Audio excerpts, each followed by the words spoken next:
ரொம்ப முக்கியமான ஸ்லோகா, பக்தர்களுக்கு வந்து ரொம்ப ரொம்ப முக்கியமான ஸ்லோகா, வெரி வெரி இம்பார்ட்டன்ட் ஸ்லோகா. கிருஷ்ணேதி யஸ்யா கிரிதம் கிருஷ்ணேதி யஸ்ய கிரிதம் மனசாத்ரியேத கிருஷ்ணேதி யஸ்ய கிரிதம் மனசாத்ரியேத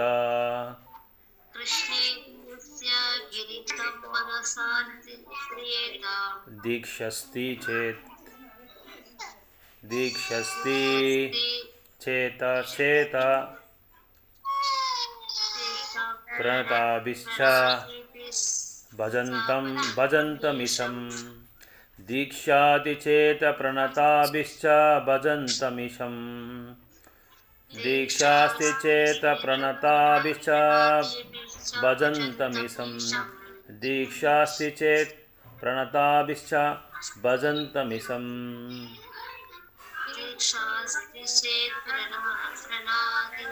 भजन्तमिशं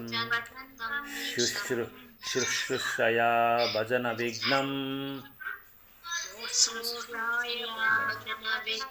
अनन्यमन्या शुश्रूषाय भजनविघ्नमनन्यम् भजनविघ्नमनन्यम् अन्यनिन्दादिशून्या अन्यनिन्दादिशून्या अन्य निन्दादि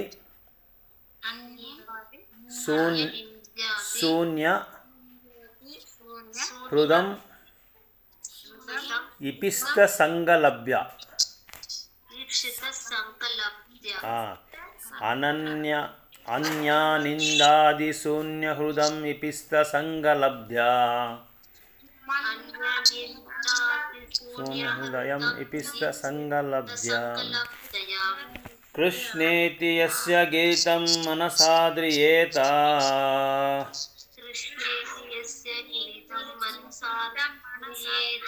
दीक्षस्ति चेत् प्रणताभिश्च भजन्तमिशं दीक्षस्ति चेत् प्रणताभिश्च भजन्तमिशं शुश्रूषया भजनविघ्नम् अनन्यम् शुश्रूषया भजनविघ्नम् अनन्यम् अन्यनिन्दादिशून्यहृदम् इपिष्टसंगलभ्य निन्दादिशून्यहृदम् इपिष्टसंगलभ्य. கௌரி மாதாஜி இருக்கீங்களா? ஏதோ சத்தம் வருது பசங்களது, மியூட்ல போடுங்க.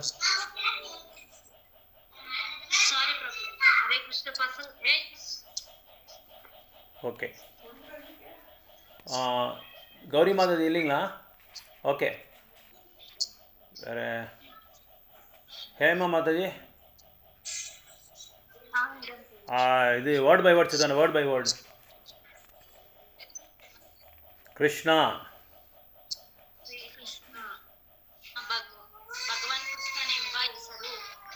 ఓకే చదవండి చదువు.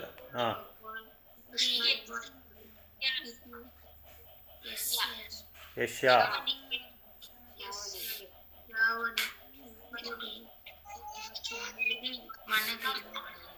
కొంచెం కొంచెం జోరుగా చదవండి. మనస నింద అద్రియేత దీక్ష దీక్ష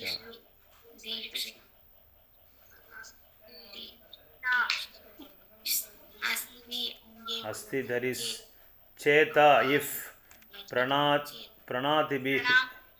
pranatabihi by obeisances.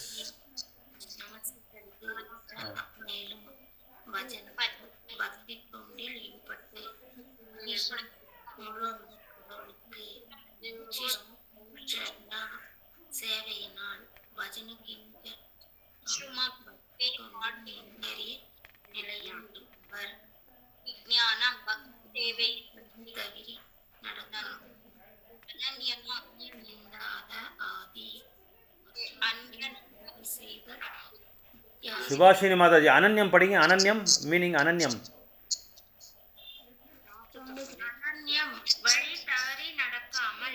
Good. Okay, வழி தவறு நடக்காமல். ஓகே. நெக்ஸ்ட் அந்நிய நிந்தாதி. மற்றவர்களை நிந்தனை செய்தல் இத்தியாதி. ஒன்றுமே இல்லாத ருதம், எவருடைய இதயமானது. இப்சித, விருப்பம் தக்கது. சங்க, தொடர்பு. லப்தியா, லாபம் பெறுவதன் மூலம். ஓகே. டிரான்ஸ்லேஷன், மொழிபெயர்ப்பு.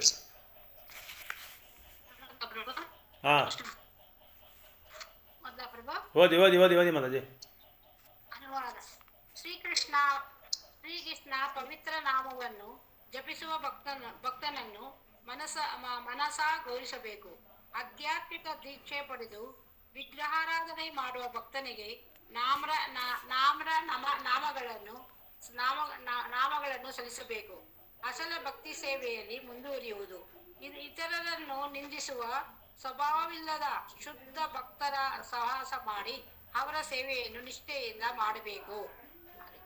ಭಾವಾರ್ಥ. ಕಳೆದ ಶ್ಲೋಕದಲ್ಲಿ ಹೇಳಿದ ಆರು ಬಗೆಯ ಪ್ರೀತಿ ವಿನಯವನ್ನು ಮಾಡುವುದರಲ್ಲಿ ಸೂಕ್ತ ವ್ಯಕ್ತಿಗಳನ್ನು ವಿವೇಚನೆಯಿಂದ ಆರಿಸಬೇಕು. ನಾವು ವೈಷ್ಣವರನ್ನು ಅವರವರ ಭಕ್ತಿಗೆ ತಕ್ಕಂತೆ ಕಾಣಬೇಕೆಂದು ಶೀಲಾರೂಪ ಗೋಸ್ವಾಮಿಯರು ಹೇಳುತ್ತಾರೆ. ಈ ಶ್ಲೋಕದಲ್ಲಿ ಕನಿಷ್ಠ ಅಧಿಕಾರಿ, ಮಧ್ಯಮಾಧಿಕಾರಿ ಮತ್ತು ಉತ್ತಮಾಧಿಕಾರಿ ಎಂಬ 3 ಬಗೆಯ ಭಕ್ತರ ಬಗೆಗೆ ಹೀಗೆ ನಡೆಸಿಕೊಳ್ಳಬೇಕೆಂಬುದನ್ನು ಹೇಳುತ್ತಾರೆ. ಗುರುವಿನ ಹರಿನಾಮ ದೀಕ್ಷೆಯನ್ನು ಪಡೆದು ಶ್ರೀಕೃಷ್ಣನ ಪವಿತ್ರ ನಾಮ ಜಪವನ್ನು ಮಾಡಲು ಯತ್ನಿಸುತ್ತಿರುವ ಆತ್ಮಿಕ ಭಕ್ತನನ್ನು ಕನಿಷ್ಠ ಅಧಿಕಾರಿ ಎಂದು ಕರೆಯುತ್ತಾರೆ. ಅಂತ ವ್ಯಕ್ತಿಯನ್ನು ಕನಿಷ್ಠ ವೈಷ್ಣವನೆಂದು ಭಾವಿಸಿ ಮನಸ್ಸಿನಲ್ಲಿ ಗೌರವಿಸಬೇಕು. ಮಧ್ಯಮ ಅಧಿಕಾರಿಯು ಗುರುವಿನಿಂದ ದೀಕ್ಷೆ ಪಡೆದಿರುತ್ತಾನೆ. ಅವನನ್ನು ಗುರುವು ಭಗವಂತನ ದಿವ್ಯ ಪ್ರೇಮ ಸೇವೆಯಲ್ಲಿ ತೊಡಗಿರುತ್ತಾನೆ. ಮಧ್ಯಮ ಅಧಿಕಾರಿಯು ಭಕ್ತಿ ಸೇವೆಯನ್ನು ಮಾರ್ಗದಲ್ಲಿದ್ದಾನೆಂದು ತಿಳಿಯಬೇಕು. ಉತ್ತಮ ಅಧಿಕಾರಿಗಳಿಗೆ ಪರಿನಿಂದೆಯಲ್ಲಿ ಆಸಕ್ತಿ ಇರುವುದಿಲ್ಲ. ಅವನ ಹೃದಯವು ಪೂರ್ಣವಾಗಿ ಪರಿಶುದ್ಧವಾಗಿರುವುದು. ಅವನು ನಿರ್ಮಲ ಕೃಷ್ಣ ಪ್ರಜ್ಞೆಯ ಸಾಕ್ಷಾತ್ಕಾರದ ಸ್ಥಿತಿಯನ್ನು ತಲುಪಿರುತ್ತಾನೆ. ಶಿಲಾರೂಪ ಗೋಸ್ವಾಮಿಯವರ ಪ್ರಕಾರ ಅಂತ ಮಹಾಭಾಗವತರ ವೈಷ್ಣವೋತ್ತಮರ ಸಾಹಸ ಸೇವೆ ಮಾಡುವುದು ಅತ್ಯಂತ ಅಪೇಕ್ಷಣೀಯು. ಒಬ್ಬನು ಕನಿಷ್ಠ ಅಧಿಕಾರಿಯಾಗಿಯೇ ಉಳಿಯಬಾರದು. ಅದು ಭಕ್ತಿ ಸೇವೆಯ ಅತ್ಯಂತ ಕೆಳಗಿನ ಹಂತ. ಅವನು ದೇವಸ್ಥಾನದ ಮೂರ್ತಿಯನ್ನು ಪೂಜಿಸುವುದರಲ್ಲಿ ಮಾತ್ರವೇ ಆಸಕ್ತನಾಗಿರುವವನು. ಅಂತಹ ಭಕ್ತನನ್ನು ಶ್ರೀಮದ್ ಭಾಗವತದ 11ನೇ ಸ್ಕಂದದಲ್ಲಿ 11:47 ಹೀಗೆ ವಿವರಿಸಲಾಗಿದೆ. ಹರೇ ಕೃಷ್ಣ ಪ್ರಭು. ಅರ್ಚಯಂ ಏವ ಹರಯೇ ಪೂಜಾಂ ಯಾ ಶ್ರದ್ಧಾ ಯೇ ಹತೆ ನಾತದ್ಭಕ್ತೇಷು ಚನ್ಯೇಷು ಸಾ ಭಕ್ತ ಪ್ರಾಕೃತ ಸ್ಮೃತಃ. ಓದಿ ಭಾವಾರ್ಥ ಓದಿ ಮಾತಾಡಿ.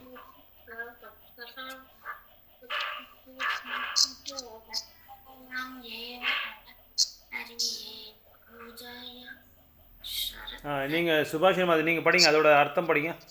கீழே பொருளரை. பக்தர்கள் மற்றும் பொதுமக்களிடம்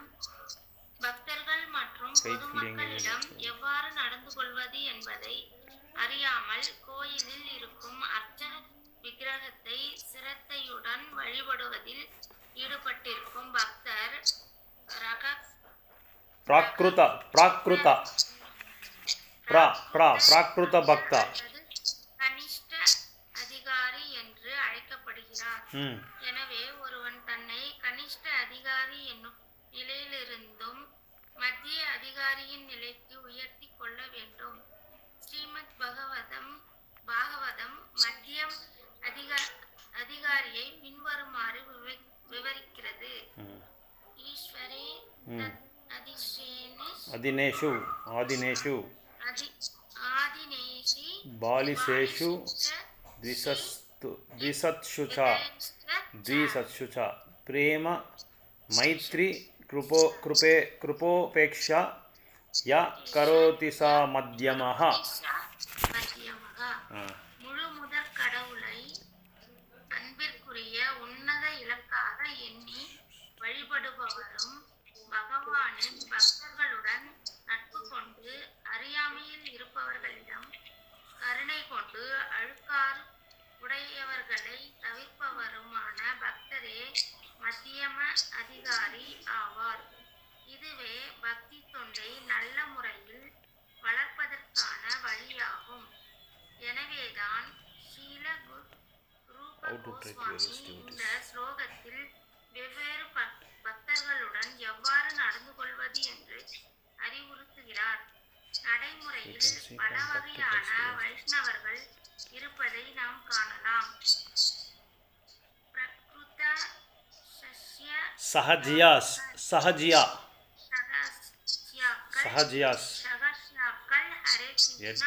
கிருஷ்ணா மகா மந்திரத்தை உச்சரிக்கின்றனர். ஆயினும் பெண், பணம், போதை முதலியவற்றில் பற்றுதல் கொண்டிருக்கின்றனர். அத்தகைய நபர்கள் பகவானின் திருநாமங்களை உச்சரித்தாலும் அவர்கள் இன்னும் தூய்மை அடையவில்லை. அத்தகைய நபர்கள் மனதளவில் மதிக்க வேண்டும். எனினும் அவர்களது சங்கம் தவிர்க்கப்பட வேண்டும். கபடமற்ற ஒருவன் தீய சங்கத்தின் காரணமாக தவறான பாதையில் சென்றிருந்து தூய பக்தர்களின் அறிவுரைகளை பெறுவதற்கு ஆர்வமுடனும் இருந்தால் அத்தகையவருக்கு உதவி புரிய வேண்டும். ஆனால் அங்கீகரிக்கப்பட்ட ஆன்மீக குருவிடம் தீட்சை பெற்று ஆன்மீக குருவின் கட்டளைகளை நிறைவேற்றுவதில் தீவிரமாக ஈடுபட்டிருக்கும் ஆரம்ப நிலை பக்தர்களுக்கு நமஸ்காரம் செய்ய வேண்டும்.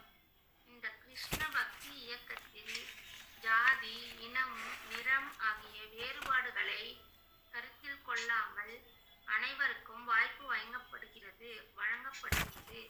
இந்த இயக்கத்தில் சேர்ந்து எங்களுடன் அமர்ந்த பிரசாதம் உண்ணும் கிருஷ்ணரை பற்றி கேட்க அனைவரையும் நாங்கள் அழைக்கின்றோம்.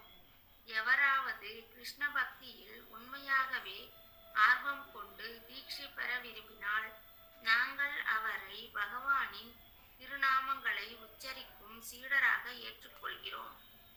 ஓர் ஆரம்ப நிலை பக்தர் தீட்சை பெற்று ஆன்மீக குருவின் கட்டளையின் கீழ் பக்தி தொண்டில் ஈடுபட்டால் அவரை அங்கீகரிக்கப்பட்ட வைஷ்ணவராக ஏற்று அவருக்கு நமஸ்காரம் செய்த வேண்டும்.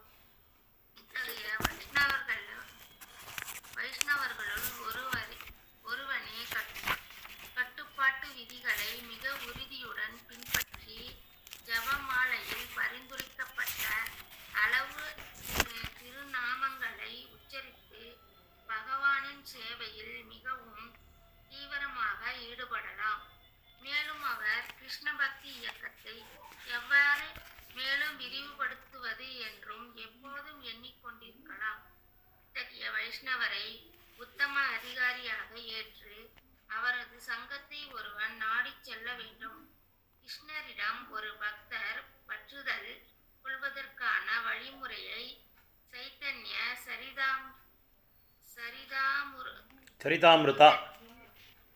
சரிதாமிருதத்தில் அந்தியலீலா விளக்கப்பட்டுள்ளது. அந்தியலீலை दीक्षाकाले भक्तकारे आत्मसमर्पण से काले कृष्णतारे कारे आत्मसमा தீட்சையின் போது பகவானின் fully surrendered to service of the Lord. தன்னை பூரணமாக அர்ப்பணிக்கும் பக்தனை கிருஷ்ணர் தமக்கு சமமானவனாக ஏற்கிறார். ஸ்ரீல ஜீவ கோஸ்வாமி தனது பக்தி சந்தர்ப்ப நூலில் தீட்சை பற்றி பின்வருமாறு விளக்குகிறார். दिव्यं ज्ञानं यतो दद्यात् कुर्यात् पापस्य संकषयं तस्मात् दीक्षेति सा प्रोक्ता देशिकैस्तत्त्वकोविदः. தீட்சை பெறுவதால் ஒருவனுக்கு பௌதீக புலனின்பத்தின் மீதான ஆர்வமானது படிப்படியாக விலகி ஆன்மீக வாழ்வில் படிப்படியாக ஆர்வம் ஏற்படுகின்றது. ஐரோப்பாவிலும் அமெரிக்காவிலும் நாங்கள் இதற்கான நடைமுறையை உதாரணங்களை பார்த்திருக்கிறோம். செழிப்பு மிக்க மிக உயர்ந்த குடும்பங்களிலிருந்து எங்களிடம் வரும் மாணவர்கள் பௌதீக இன்பத்தில் ஆர்வத்தை இழந்து ஆன்மீக வாழ்க்கையில் ஆர்வம் கொள்கின்றனர். செல்வம் கொழிக்கும் குடும்பங்களில் இருந்தும் வந்தாலும் அவர்களுள் பலர் சௌகரியமான சூழ்நிலைகளை ஏற்றுக்கொள்கின்றனர். உண்மையில் அவர்கள் கிருஷ்ணருக்காக கோயிலில் வசிக்கவும் வைஷ்ணவர்களுடன் பழகவும் எவ்விதமான சூழ்நிலையையும் ஏற்றுக்கொள்ள தயாராக இருக்கின்றனர். பௌதீக புலனின்பத்தின் ஒருவன் ஆர்வமற்றவனாகவும் பொழுது ஆன்மீக குருவால் தீட்சை அளிக்க தகுதி பெற்றவனாகிறான். தபஸ்யா பிரம்மச்சாரியேன சமேன ச தமேன ச. ஆன்மீக வாழ்க்கையில் முன்னேறுவதற்காக தீட்சை பெற முனைபவர் தவம், பிரம்மச்சரியம், மனம், புலன் கட்டுப்பாடு முதலியவற்றை கடைபிடிக்க வேண்டும் என்று ஸ்ரீமத் பாகவதம் பரிந்துரைக்கிறது. ஆன்மீக ஞானம், திவ்ய ஞானம் பெற வேண்டும் என்று ஒருவன் விரும்பும் போதே தீட்சை பெற தகுதி உடையவனாகிறான். திவ்ய ஞானம் என்பது தத்விஞ்ஞானம், அதாவது பரமபுருஷரை பற்றி அறிவு என்று அறியப்படுகிறது. தத்விஞ்ஞானார்த்தம் சா குரும் ஏவாபிகச்சேத். பரம சத்தியத்தை பற்றிய திவ்யமான விஷயத்தை கேட்க ஒருவன் ஆவலாக இருக்கும் போது அவனுக்கு தீட்சை அளிக்கப்பட வேண்டும். இத்தகையவன் ஓர் ஆன்மீக குருவை தீட்சை பெறுவதற்காக நாட வேண்டும். ஸ்ரீமத் பாகவதத்தில் தஸ்மாத் குரும் பிரபத்யேத ஜிக்னாசு ஸ்ரேய உத்தமம். ஜிக்னாசு ஸ்ரேய உத்தமம். பரம சத்தியத்தை பற்றிய தெய்வீக விஞ்ஞானத்தை அறிய விரும்பும் ஒருவன் ஆன்மீக குருவை அணுக வேண்டும். போதும் மாதாஜி போதும். ஓம் அஜ்ஞானதிமிரந்தஸ்ய ஞானாஞ்சனாசலாகயா சக்ஷுர்மிலிதம் ஏன தஸ்மை ஸ்ரீ குருவே நமः. ஸ்ரீ சைத்தன்யமனோபீஷ்டம் ஸ்தாபிதம் ஏன பூதலே ஸ்வயம் ரூப கதா மஹ்யம் ததாதி ஸ்வபதாந்திகம். வாஞ்சாகல்பதருभ्यश्च कृपासिन्धुभ्य एव च पतितानां पावनेभ्यो वैष्णवेभ्यो नमो नमः. जय श्री कृष्ण चैतन्य प्रभु नित्यानंद श्री अद्वैत गदाधर श्रीवासादि गौर भक्तवृंद. हरे कृष्णा कृष्णा कृष्णा हरे हरे, हरे राम राम राम हरे हरे. ஸோ நம்ம லாஸ்ட் கிளாஸில் நம்ம என்ன பார்த்தோம், டெக்ஸ்ட் 4 பிரீத்தி லக்ஷணம் பற்றி நம்ம பார்த்தோம். ஸோ நம்ம படித்தோம், டிஸ்கஸ் பண்ணோம். இப்போ நம்ம மறந்துட்டோம். ஸோ பிரசாதம் சாப்பிட்டோன்னே எல்லாமே நம்ம மறந்துடும், நம்ம படித்ததெல்லாம் மறந்துடும். அதனால தான் என்ன சொல்கிறாங்க, நம்ம படித்தது என்றைக்குமே மறக்கக்கூடாத ஒரு சூழ்நிலை நம்ம உருவாக்கணுன்னா நம்ம என்ன செய்யணும், படித்தது நம்ம என்ன புரிஞ்சுக்கிட்டோமோ அதை நம்ம மனனம் செய்யணும். மனனம் அப்படின்னா மறுபடியும் நம்ம ரீகேப் பண்ணிக்கலாம். அது என்னென்ன நம்ம படிச்சிருக்கோம், எது நம்ம கற்றுக்கிட்டோம், எது நம்ம சர்ச்சை பண்ணோம், இது எல்லாமே நம்ம மறுபடியும் நம்ம இதை மைண்டில் ரீகேப் பண்ணிக்கணும். மறுபடியும் அதை ஞாபகப்படுத்திக்கிட்டு அந்த பாயிண்ட்ஸ் எல்லாம் நம்ம சொல்லிகிட்டே வரணும். இல்லைனா நம்ம என்ன செய்யணும், மற்றவங்களை பிரச்சாரம் செஞ்சுட்டே இருக்கணும். மற்றவங்களை பிரச்சாரம் செஞ்சுருந்தால் நம்ம படித்தது என்றைக்குமே நம்ம மறக்க மாட்டோம். நம்ம என்ன பயிற்சி பண்ணோம், என்ன முயற்சி பண்ணோம், அது எல்லாமே எதுவுமே நம்ம மறக்கவே மாட்டோம். அதனால தான் என்றைக்குமே என்ன படித்தோமோ அதை மறுபடியும் நம்ம படிச்சுட்டே இருக்கணும். இந்த ஆன்மீகத்தோட கல்வி எப்படின்னா, நம்ம படித்து முடிச்சுட்டா முடிஞ்சது, அவ்வளோதான், இனிமேல் படிக்க தேவையில்லைன்றது அதுக்கு கிடையவே கிடையாது. ஃபுல் ஸ்டாப் கிடையவே கிடையாது. ஆன்மீகத்தில் எப்பவும் காமாக தான் இருக்கும், படிச்சுட்டே போயிட்டே இருக்கணும். என்ன படித்தாலும் நம்ம மறந்துடுறோம். ஏன்னா இது கலியுகம். கலியுகல வந்து அல்பாயுஷு மந்த புத்தி இதெல்லாமே நிறைய இருக்கும் எல்லாருக்குமே உண்டு. அந்த கலியுகத்தோட அதோட என்ன சொல்கிறது சிம்டம்ஸே அப்படி தான் இருக்கும். அதனால் நம்ம என்ன செய்யணும், என்ன படித்தாலும் அது மறுபடியும் இன்றைக்கி ஆன்லைன் கிளாஸ் இருக்குதுன்னு சொல்லி நினச்சோன்னே நம்ம உடனே நம்ம உபதேச அமிர்தா புஸ்தகம் எடுத்து ஒரு தடவை ரிவைஸ் பண்ணணும், என்ன படிச்சிருக்கோன்றது ரிவைஸ் பண்ணணும். அந்த கிளாஸ்க்கு வரும்போது மட்டும்தான் நம்ம புஸ்தகம் ஓப்பன் பண்ணால் நம்மளுக்கு ஒன்றுமே புரியறதில்லை. அதனால் சும்மா கேட்டுக்கிட்டு சும்மா அட்டென்ட் பண்ணிவிட்டு அப்படியே போயிட்டு அது ஒரு பிரயோஜனம் இருக்காது. அதனால் நம்ம ஏதாவது செஞ்சால் அதுக்கு ஒரு என்ன சொல்கிறது ஒரு உபயோகம் இருக்கணும். நம்ம எப்படி விநியோகம் பண்ணிக்கிறதுன்றது நம்ம புரிஞ்சிக்கணும். ஸோ லாஸ்ட்டில் நம்ம என்ன படித்தோம், அந்த ஸ்லோகம் பற்றி யாராவது சொல்ல முடியுமா? சிம்பிளாக சொல்ல முடியுமா? நான் இன்னும் முழுசாக ஃபுல்லாக பிரபுபாத் எழுதின பர்போட்டெல்லாம் படிக்க சொல்ல என்ன நம்ம படிச்சிருக்கோம், நம்ம என்ன புரிஞ்சிருக்கோம், அது சிம்பிளாக புரிஞ்சுக்கிட்டால் போதும். அது புரிஞ்சுக்கிறது மட்டும் ஜஸ்ட் ஒரு சென்டென்ஸ் சொன்னால் போதும். ஒரே ஒரு சென்டென்ஸ். டெக்ஸ்ட் 4 உங்களுக்கு என்ன நான் சொல்லும்போது உங்களுக்கு என்ன நீங்கள் நோட் பண்ணியிருக்கீங்களோ உங்கள் மைண்டில் ஆகட்டும், உங்கள் புக்கில் ஆகட்டும், நோட் புக்கில் ஆகட்டும், அதை மட்டும் சொன்னால் கூட போதும்.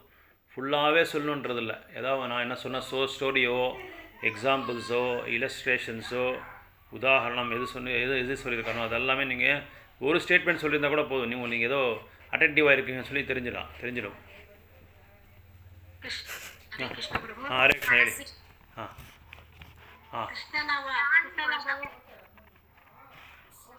சொல்லு ಹೇಳಿ ಮಾತಾಜಿ.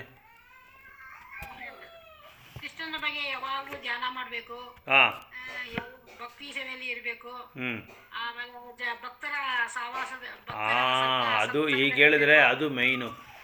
ಭಕ್ತರ ಸಹವಾಸದಲ್ಲಿರಬೇಕು. ಹೇಳಿ ಗುಡ್.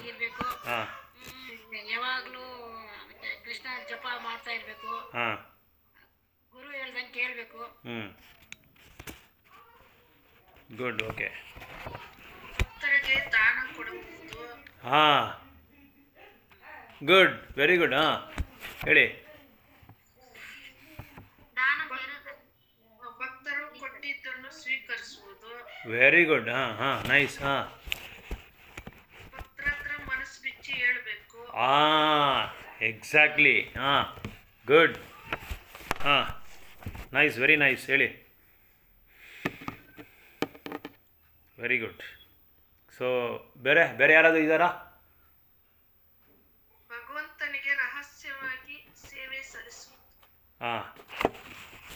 ಅಲ್ಲ, ಭಕ್ತರ ಹತ್ರ ನಮಗೆ ಏನು ತೊಂದರೆಗಳಿದೆಯೋ ಭಕ್ತಿ ಸೇವೆ ಮಾಡುವಾಗ ಅದನ್ನು ನಾವು ನಮ್ಮ ಹೃದಯವನ್ನು ಓಪನ್ ಮಾಡಿ ಅವ್ರಿಗೆ ಹೇಳ್ಬೋದು. ನಮಗೆ ಯಾವ ಭಕ್ತರು ನಮಗೆ ತುಂಬ ಇದು ಶುದ್ಧವಾದ ಭಕ್ತರು ಅಂತ ನಮಗೆ ಕಾಣುತ್ತೋ ಅವ್ರಿಗೆ ನಾವು ಅವ್ರ ಹತ್ರ ಬಿಚ್ಚಿ ಹೇಳ್ಬೋದು, ಈ ಥರ ನನಗೆ ಸಮಸ್ಯೆ ಇದೆ, ಹೆಂಗೆ ಪರಿಹಾರ ಮಾಡ್ಕೊಳ್ಳೋದು ಅಂತ ನಾವು ರಹಸ್ಯವಾಗಿ ಹೇಳ್ಬೋದು. ಭಗವಂತನ ಹತ್ರ ರಹಸ್ಯ ಏನಿಲ್ಲ. ಏನು ಮಾತಾಜಿ? ಕರೆಕ್ಟಾಗಿ ಹೇಳೋದು. ಕರೆಕ್ಟ್. ಬೇರೆ ಹೇಮ ಮಾತಾಜಿ ಹೊಟ್ಟದ್ರಾ? హరే కృష్ణ ప్రభు. హరే కృష్ణ మాతాజీ ఉన్నారా? హేమ మాతాజీ కాదు ప్రభు, జ్యోతి మాతాజీ. జ్యోతి మాతాజీ మీరు చెప్పండి. మీరేమో క్లాస్కి వచ్చింటారు లాస్ట్ టైము. పోయిన వారం రాలేదు ప్రభు, లింక్ ఓపెన్ కాలేదేమో. అది లింక్ కొంచెం ప్రాబ్లం ఉండే, తిరిగా వేరే కొత్త లింక్ పంపిస్తే మీరు చూడలేదు అనుకుంటాను. అవును ప్రభు, పోయిన వారం లింక్ ఓపెన్ చేసే కాలేదు, పోయిన వారం రాలేదు ప్రభు. సరే ఓకే. దానికి ముందు క్లాస్లో వచ్చింటారు, అటెండ్ చేసింటారు కదా? వచ్చింది ప్రభు. దాంట్లో ఏమన్నా మీకు పాయింట్స్? ఓకే. గురు పరంపరలో వచ్చిండే వాళ్ళే గురు మాట వినాల ప్రభు. ఓకే. రైట్. సరేనా? గురు చెప్పినట్లు వినాలా. అది మనము వేరే గురువుల్ని నమ్మకుండా మన గురు పరంపరగా వచ్చిండే గురువుల మాటలను వాళ్ళు చెప్పేది మనం వినాలా. ఓకే. Right nice. పోయినసారి లింకు చాలామందికి ఓపెన్ కాలేదు, దానికి అది క్యాన్సిల్ చేసి కొత్తగా లింక్ ఓపెన్ చేసింది, కొత్తగా లింక్ పంపిస్తున్నాయి. అది ఎంతమందికి తెలుసు అని తెలీదు. ఇవి ఇంక మీద ఆ ప్రాబ్లం ఉండలే. మీరు అట్లే డైరెక్ట్గానే దీనిపై లింక్ పైన క్లిక్ చేస్తేనే మీరు లోపల ఎంట్రీ అయిపోతారు. ఓకే. కరెక్ట్.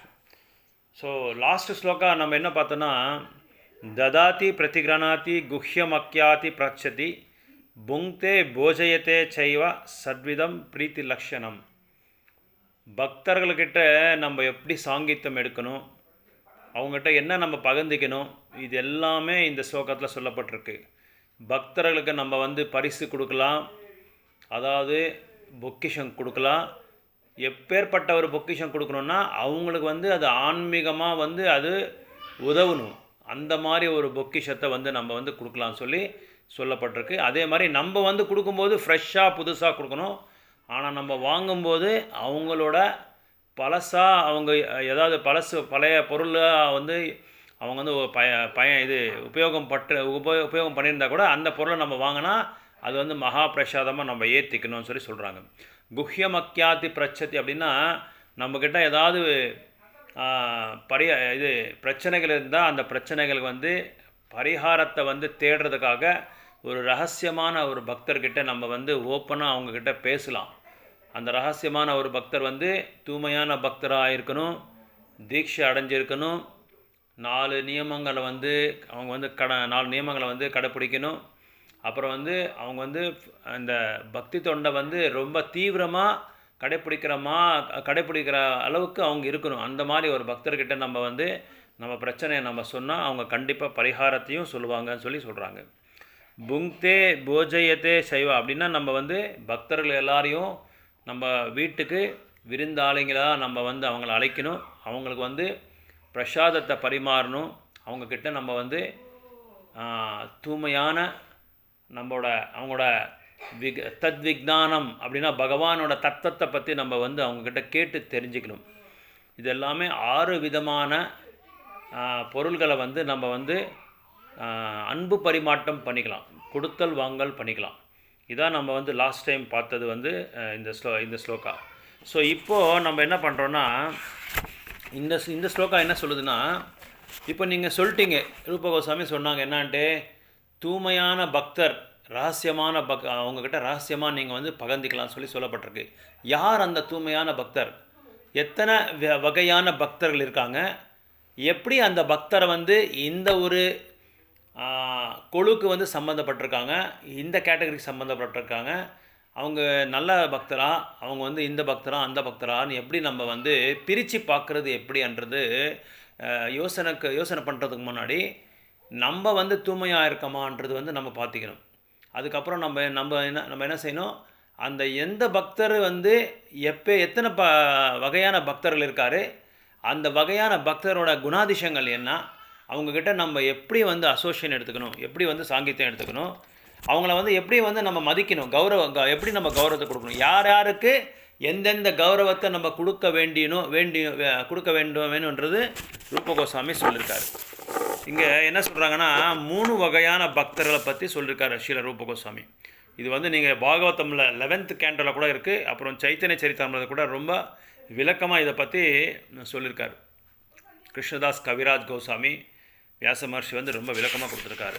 3 வகையான பக்தர்கள் யாருக்காவது தெரியுமா, எல்லாம் கேள்விப்பட்டிருக்கீங்களா, எங்கேயாவது கிளாஸில் கோயிலாவது பக்தர்கள் சொன்னது 3 வகையான பக்தர்கள் யாருக்காவது தெரியுமா?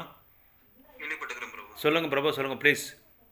கனிஷ்ட அதிகாரி, மத்திய அதிகாரி, உத்தம அதிகாரி. Very good, nice, excellent.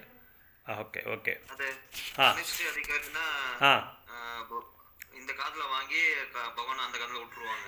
Okay. பகவான் ஜஸ்ட் தெரிஞ்சுப்பாங்க, இம்ப்ளிமெண்ட் பண்ண மாட்டாங்க. ஓகே. மத்திய அதிகாரினா ஜஸ்ட் பேலன்ஸ் பண்ணி கேட்டு அப்படியே ஜஸ்ட் வச்சுப்பாங்க. ஓகே, பேசிக்கா ஃபாலோ பண்ணணும்னு நினைக்கிறேன். ஓகே. உத்தம அதிகாரினா இம்ப்ளிமெண்ட் பண்றதா ஜஸ்ட் அதான் மற்றவங்களுக்கு தெரிஞ்சு மற்றவங்களுக்கும் எடுத்து சொல்கிறது உத்தம அதிகாரி. எக்ஸலண்ட். ஓகே. வேறு இன்னும் இருக்கா கருத்துக்கள்? Very good, nice, excellent. So வேறு யாருக்காவது தெரியுமா, வேறு ஏதாவது கருத்துக்கள் இருக்குங்களா, யாராவது சொல்கிறீங்களா, கேட்டிருக்கீங்களா கோயிலில் பக்தர்கள் சொன்னது? நானே இது நிறைய தடவை நம்மளுக்கு கிளாஸில் நம்ம வந்து சர்ச்சை பண்ணியிருக்கோம். இந்த 3 அதிகாரிகளை பற்றி நான் சொல்லியிருக்கேன். அதனால தான் சீனியர் டிவோட்டீஸு உத்தமாதிகாரி லெவலில் இருக்கிற பக்தர்கள் என்ன பண்ணுவாங்கன்னா, என்றைக்குமே ஒரு நோட் புக் ஒரு பென் வச்சுக்கிட்டு இம்பார்ட்டண்ட் பாயிண்ட்ஸை மட்டும் நோட் பண்ணிக்குவாங்க. இம்பார்ட்டன்ட் பாயிண்ட்ஸ் நோட் பண்ணி என்ன பண்ணுவாங்க, வாரத்துக்கு ஒரு நாள் அந்த புக்கை வந்து பார்த்துட்டு ஜஸ்ட் ரீகேப் பண்ணுவாங்க. என்னென்ன நம்ம படிச்சிருக்கோம், என்னென்ன கேட்டிருக்கோம், இதெல்லாமே ரீகேப் பண்ண அந்த பக்தர் வந்து ஒரு உத்தமமான நிலைக்கு போயிடுவாங்க. ஒரு உத்தமமான நிலைக்கு ஏன் போவாங்கன்னா, he is reviewing whatever he has heard from his authorities, from the Vaishnavas. அவரோட தூய்மையான பக்தர்கள்கிட்ட என்னென்ன சிரவணம் பண்ணியிருக்காங்களோ எல்லாமே மறுபடியும் அது படிக்கிறதுனால அது மனனமாயிடுது. அதனால் அவங்க மறக்கவே மாட்டாங்க, என்றைக்குமே மறக்க மாட்டாங்க. நம்ம எதை வந்து ரிவ்யூ பண்ணுறோமோ, எதை ரீகேப் பண்ணுறோமோ, ஆனால் இதை மட்டும் நம்ம கேட்டது, நம்ம படித்தது, நம்ம என்ன படிக்கிறோமோ, நம்ம என்ன புரிஞ்சுக்கிட்டோமோ அதை வந்து நம்ம வந்து கண்டிப்பாக மற்றவங்களுக்கு சொல்லணும். அல்லது நம்ம உட்காந்து நம்மளே சொல்லிக்கலாம். இப்போது சின்ன வயசில் ஸ்கூல்லலாம் நாங்கள் என்ன பண்ணிட்டு இருந்தோன்னா, ஸ்கூலில் படிக்கும்போது ஏதாவது கொஷின் ஆன்சர் அந்த கைடை பார்த்து படிச்சுட்டு யாரும் பக்கத்தில் இல்லைன்னா கூட நாங்களே அதை பார்த்து அதை நம்ம பாட்டுக்கு நம்ம வந்து பைஹார்ட் பண்ணி சொல்லிகிட்டே இருப்போம். அந்த மாதிரி இது ஆன்மீகம் வந்து அவ்வளோ ஸ்ட்ரிக்டாக எடுக்கணும், அவ்வளோ சீரியஸாக நம்ம எடுத்துக்கணும். ஏதோ நம்ம வந்தோமா போனோமா சேவை செஞ்சோமான்ற மாதிரி இருந்தால் நம்ம மற்றவங்களுக்கு வந்து பதில் கொடுக்க முடியாது. அவங்க கேட்குற கேள்விக்கு நம்ம பதில் கொடுக்க முடியாது. ஏன்னா இது வந்து எப்படி சொல்கிறோன்னா, நாங்கள் சொந்தமாக கருத்துக்கள் நாங்கள் சொல்லாமல் பிரபுபாதர் என்ன எழுதியிருக்காரோ அந்த கருத்துக்களை மட்டும்தான் நாங்கள் சொல்லுவோம். அதை புரிஞ்சுக்கிட்டு அதை படிச்சுட்டு நம்ம வந்து நம்மளோட வாக்கியத்தில் நம்ம வந்து சொல்லலாம், அதை பேஸ் பண்ணி. ஸோ இங்கே 3 வகையான அதிகாரிகள் பக்தர்கள் இருக்காங்க. கனிஷ்ட அதிகாரி, மத்தியம அதிகாரி, உத்தம அதிகாரி. இந்த 3 பக்தர்களுக்கு முன்னாடி ஒரு பக்தர் இருக்கார். அவர் வந்து பிராகிருத சஹஜியான்னு சொல்லுவாங்க அவங்களுக்கு. பிராகிருத சஹஜியா அப்படின்னா இவர் எப்படின்னா, இவர் பக்தர் கிடையாது. ஆக்சுவலாக இவர் என்ன பண்ணுவார், ஜஸ்ட்டு ஹரே கிருஷ்ணான்னு சொல்லுவாங்க, அவ்வளோதான். கேஷுவலாக வாங்க இந்த இதுக்கு நம்ம கோயிலுக்கு வருவாங்க, சும்மா ஹரே கிருஷ்ணா மந்திரம் சொல்லுவாங்க. ஹரே கிருஷ்ணா யாரை பார்த்து பக்தரை பார்த்து ஹரே கிருஷ்ணான்னு சொல்லுவாங்க. ஆனால் உண்மையாக அவர் வந்து பக்தரை கிடையாது. இந்த மாதிரி பக்தரை நம்ம எப்படி பார்க்கணும், அதான் முக்கியமான இந்த ஸ்லோகத்தோட உத்தேசம், நோக்கம் அதே தான். இந்த ஸ்லோகோட நோக்கம் சும்மா ஜஸ்ட் வராங்க, ஹரே கிருஷ்ண மந்திரம் சொல்லுவாங்க, போயிடுவாங்க. திரும்பி யாராவது பார்த்தா ஹரே கிருஷ்ண மந்திரம் சொல்லுவாங்க, போயிடுவாங்க. எப்போயாவது எதாவது டைம் கிடச்சா வருவாங்க, ஒரு ரவுண்ட் ஜெபம் பண்ணிவிட்டு அதுக்கப்புறம் அது பண்ணுறதே இல்லை. கேஷுவலாக இருப்பாங்க. ஒரு ரவுண்டு பண்ணுவாங்க, ஒரு நாள் 8 ரவுண்டு பண்ணுவாங்க. ஒரு நாள் ரொம்ப சந்தோஷமாக எதாவது லாட்ரி கேட்ரி பம்பர் அடிச்சிட்டா, எதாவது ப்ரொமோஷன் வந்துட்டா, இல்லை நல்ல வியாபாரம் வந்துட்டா 16 ரவுண்டு பண்ணிவிடுவாங்க. அதுக்கப்புறம் பண்ணுறதே கிடையாது. இந்த மாதிரி பக்தர் வந்து பிராகிருத பக்தா. ஆனால் இவங்களுக்கு பணத்து மேலே, பெண்கள் மேலே, மது மேலே, அப்புறம் வந்து இந்த மாதிரி தகாத விஷயத்தில் எல்லாத்துலேயும் இவங்களுக்கு வந்து நிறைய பற்று இருக்கும். இவங்கள வந்து பிராகிருத சஹஜியான்னு சொல்லுவாங்க. இந்த மாதிரி பக்தர்களை நம்ம வந்து கௌரவத்தை கொடுக்கணுமா இல்லை கொடுக்கக்கூடாதா, இல்லை எப்படி கௌரவத்தை கொடுக்கணும், யாராவது ட்ரை பண்ண முடியுமா?